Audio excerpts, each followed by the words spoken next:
The walls are closing in on Obama. Take a look at what President Trump just posted on his Truth Social. It's an AI-generated video depicting the arrest and imprisonment of former President Barack Hussein Obama.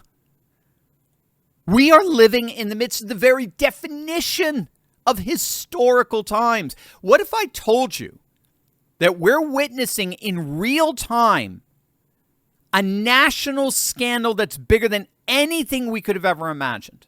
A scandal that makes Watergate look like a teenage prank by comparison. We are witnessing nothing less than the roof blowing off of a seditious conspiracy, with the paper trail leading all the way to the top to Obama himself. There is simply no historical precedent for what we're about to see. It is literally bigger than anything, and its prosecution may end up being the crown jewel of President Trump's growing list of astonishing historic wins. In fact, it may be the biggest win of them all. Hey gang, it's me, Dr. Steve, your patron professor, here to help you make sense of all the insanity as we enter into a new conservative age. So make sure to smack that bell and subscribe button. Before we dive in here, gang, we've got a huge event coming up this Thursday that you are not going to want to miss. And it's an event that's going to show you how you can actually benefit from all the corruption in D.C. Imagine that. What do you think you could do if you had the same insider trading information that Nancy Pelosi has, right? And you know exactly what I'm talking about. Politicians like Pelosi have had access to insider trading secrets for decades now. They know exactly what stocks to buy and when to buy them. But guess what? You and I actually have access to that very same inside information. Thanks to a little known SEC database, we can see what and when corporate CEOs are buying up in real time, and then we get to piggyback on their trades to gain the same advantage for ourselves. So gang, that's why you have got to click on that link below and sign up for a free training with me and my good friend Ross Givens. It's this Thursday, July 24th at 3 p.m. Eastern. Ross is an insider trading expert whose recommendations have led to investment returns of over 200%. Some have hit as high as nearly 1,500%. It's going to be an amazing free training where you and I can learn how to trade with the exact same insider knowledge as these politicians, but legally and ethically. And don't wait. Seating registration is limited. So click on that link below right now. Register today, and I'll see you for an event that promises to change our lives.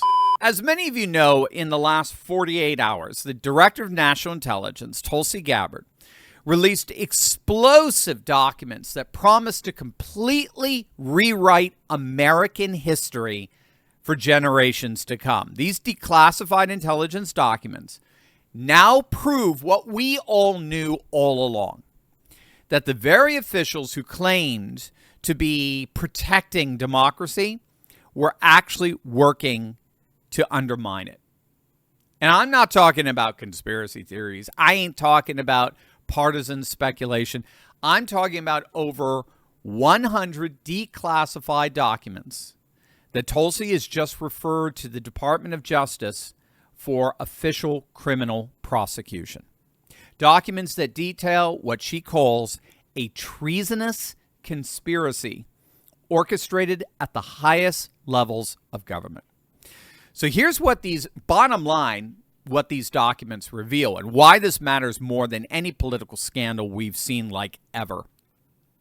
According to the newly declassified intelligence assessments, before the 2016 election, there was actually no evidence of Russian collusion with Trump's campaign. In fact, the official assessments from every single intelligence agency under Obama, so we're talking the FBI, the CIA, NSA, Homeland Security, every single intelligence agency concluded after the fact that Russia had neither the intent nor the capability to try to hack the United States election.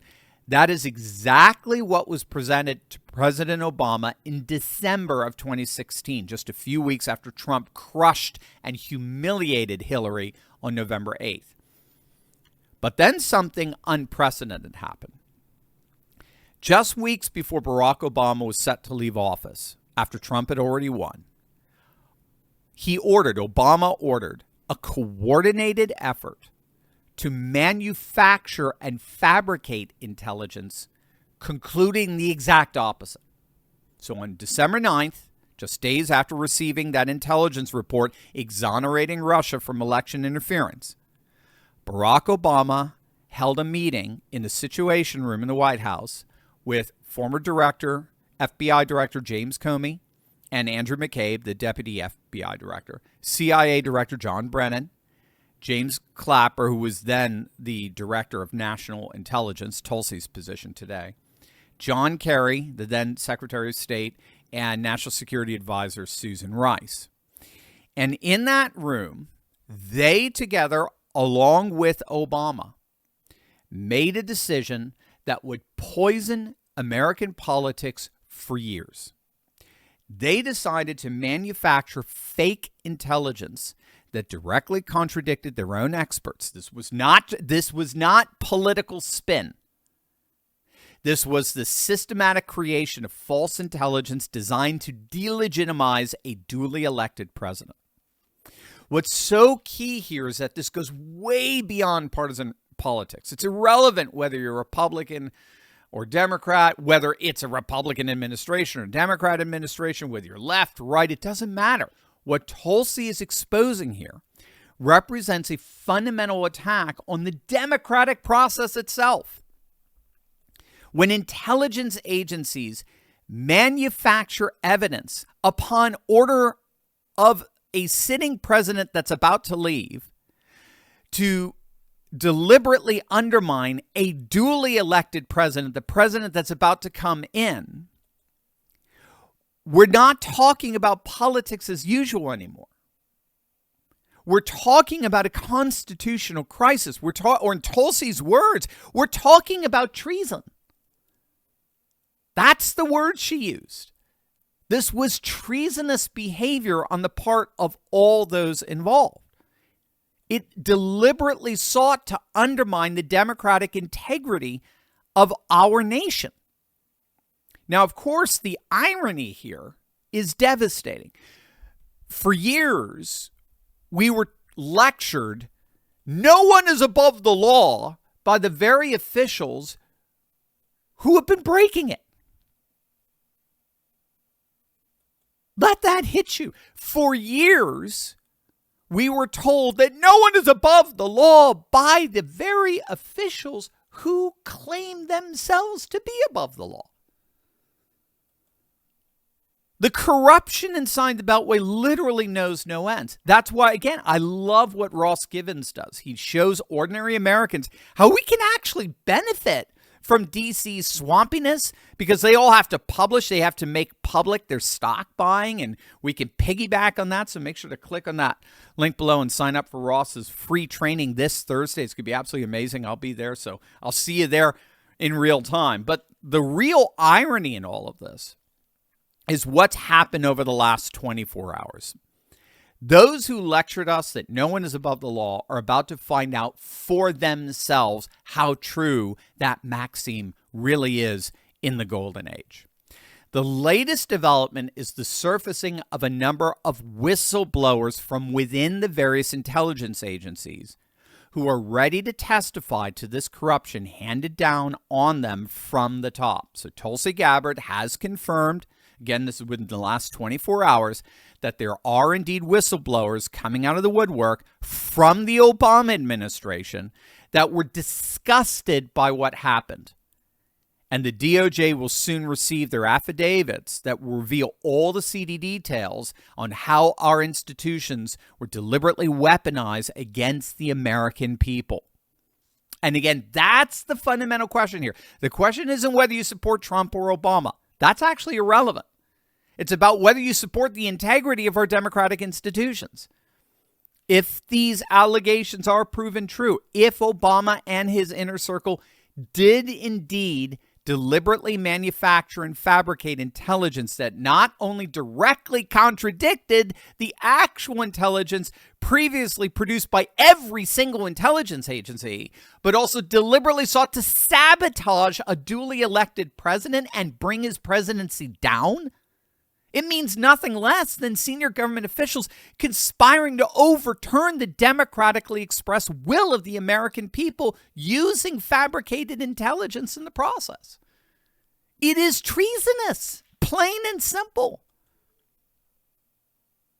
And what's so interesting, too, here is that Tulsi has made it clear that accountability, holding these officials accountable, is essential for rebuilding public trust in our nation's federal institutions that have been so thoroughly undermined by these officials. She wrote this, quote, "For the American people to have any sense of trust in the integrity of our democratic republic, accountability, action, prosecution, indictments for those who are responsible for trying to steal our democracy is essential. Prosecution and indictments for those responsible for trying to steal our democracy is essential." Note, this isn't about revenge. It's about justice. It's about restoring the integrity of our institution. It's about ensuring that no future administration can weaponize intelligence agencies against their political opponents like Obama apparently did. It's about restoring faith in institutions that have been radically compromised by this previous Democrat administration. Now, of course, the legacy media, the pathetic, dwindling, dying legacy medias could do everything they possibly can to try to bury this story or dismiss it as partisan politics. They have to. They have been complicit in this. They have been a part of this. But the documents don't lie. The timeline doesn't lie. The evidence is now being made public, and it demands answers, obviously so. And I wouldn't be surprised if another, frankly, Jake Tapper emerges. Another legacy media anchor who does a full 180 for his own profit and writes a tell-all book on how the legacy media covered up this Obama-initiated scandal. Keep an eye out for that in the next month or two. But we don't have to wait for the dying legacy media in all of this. As citizens, we have a responsibility to demand accountability from our leaders, regardless of party. We can't, again, this is what makes the populist movement so wonderful, because the populist movement transcends left and right. The populist movement does not divide politics as left versus right. It divides politics not horizontally, but vertically. The people versus a corrupt political class. So everyone's invited to participate in populism. We, the people, cannot allow the weaponization of government agencies to become normalized. Our country's finished if we do that. The rule of law must apply equally to everyone, and that includes those who held the highest offices in our government. The next few weeks will be crucial as Pam Bondi and the Justice Department review these documents, and we're going to be keeping a very close eye on how things develop here. But I want to know what you think in all this. Will justice finally be served? Will those responsible be held accountable? Let us know in the comment section below. And as always, make sure to smack that bell and subscribe button. The American people deserve answers, and they deserve the truth. And we on this channel are not going to rest until the American people get precisely that. Love you guys. God bless.